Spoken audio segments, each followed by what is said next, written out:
श्री शिवाय नमस्तुभ्यम। ओम नमः शिवाय। सावन का महीना हिंदू धर्म में देवों के देव महादेव को समर्पित होता है। इस महीने में भगवान शिव के साथ माता पार्वती की विशेष पूजा की जाती है। सावन महीने की समाप्ति सावन पूर्णिमा पर होती है। इस दिन रक्षाबंधन का त्यौहार धूमधाम से मनाया जाता है। अगर इस बार ज्योतिषियों की माने तो सावन पूर्णिमा पर बहुत सारे मंगलकारी शुभ योग बन रहे हैं। आइए आपको बताते हैं 2024 में सावन पूर्णिमा के बारे में।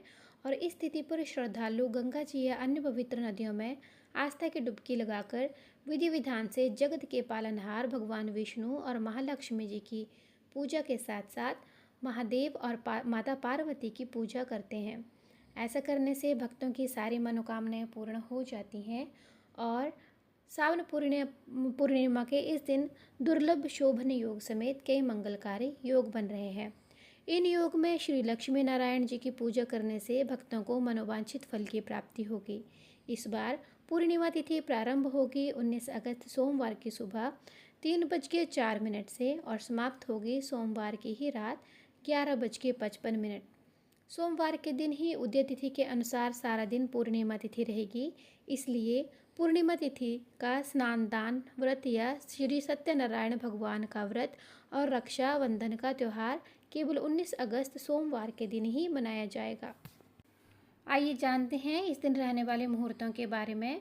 19 अगस्त सोमवार को सूर्योदय होगा सुबह 6:08 से और सूर्यास्त होगा शाम को 6:52 पे। ब्रह्म मुहूर्त सुबह 4:32 से 5:20 तक और अभिजीत मुहूर्त दोपहर के 12:04 से लेके 12:55 तक रहेगा। अमृतकाल रात 8:24 से 9:50 तक रहेगा। शोभन योग पूरा दिन रहेगा और राहु काल का जो समय है वो 7:30 से लेके रात के 9 बजे तक रहेगा। ब्रह्म मुहूर्त का समय होता है वह सुबह स्नान करने और मंत्र जाप करने के लिए या पूजा करने के लिए बहुत ही उत्तम मुहूर्त माना जाता है। इसके अलावा जो मुहूर्त अभिजीत मुहूर्त रहता है वह दोपहर के 12:04 से 12:55 तक रहेगा। इस मुहूर्त में श्री सत्यनारायण भगवान की कथा का पाठ प्रारंभ करने से शुभ फलों की प्राप्ति होती है। घर की दरिद्रता और दुख दूर होते हैं। और अमृत योग में आप इस दिन माता लक्ष्मी जी की पूजा करके आर्थिक समस्याएं दूर कर सकते हैं।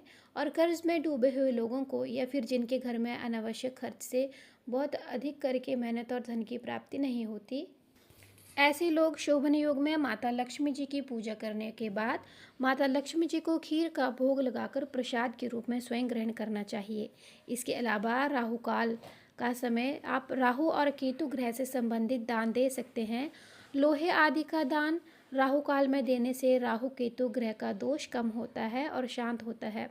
अब जानते हैं चंद्रोदय समय के बारे में। तो पूर्णिमा तिथि के दिन चंद्रोदय शाम 6:54 पर होगा, क्योंकि पूर्णिमा तिथि चंद्र देवता को समर्पित होती है और पूर्णिमा का उपवास चंद्र देवता की पूजा करके देवता को अर्घ देकर ही पूरा होता है। तो आप शाम की पूजा इस समय के आसपास करने के बाद चंद्र देवता को अर्घ दे सकते हैं और व्रत का पारणा कर सकते हैं।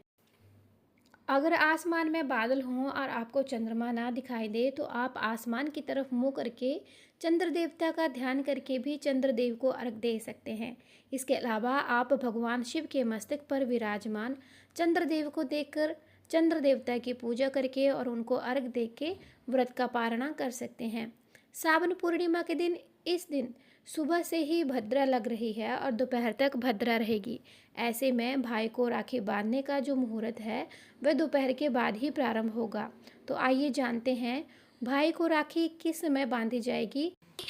क्योंकि इस समय भद्रा दोपहर को 1:30 के आसपास समाप्त होगा, तो भाई को राखी बांधने का शुभ मुहूर्त और इन मुहूर्तों में सबसे शुभ मुहूर्त रहेगा अपराह्न मुहूर्त, जो कि 1:45 से शुरू होगा और 4:20 तक रहेगा। इसके अलावा प्रदोष काल मुहूर्त शाम को 6:56 से लेके रात के 9:08 तक रहेगा। आप इन मुहूर्तों में से अपने भाई को राखी किसी भी मुहूर्त में बांध सकते हैं। भद्रकाल में भाई को राखी बांधना अशुभ माना जाता है और अगर बहनें जानकारी के अभाव में इस दिन भाई को राखी बांधती हैं तो भाई और बहन दोनों के रिश्तों पर इसका बुरा असर पड़ता है। भाई पर संकट भी आ सकता है।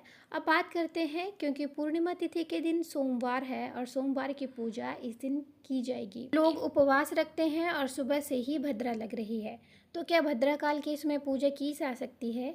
तो देखिए, सुबह 5:02 से भद्रा प्रारंभ हो रही है।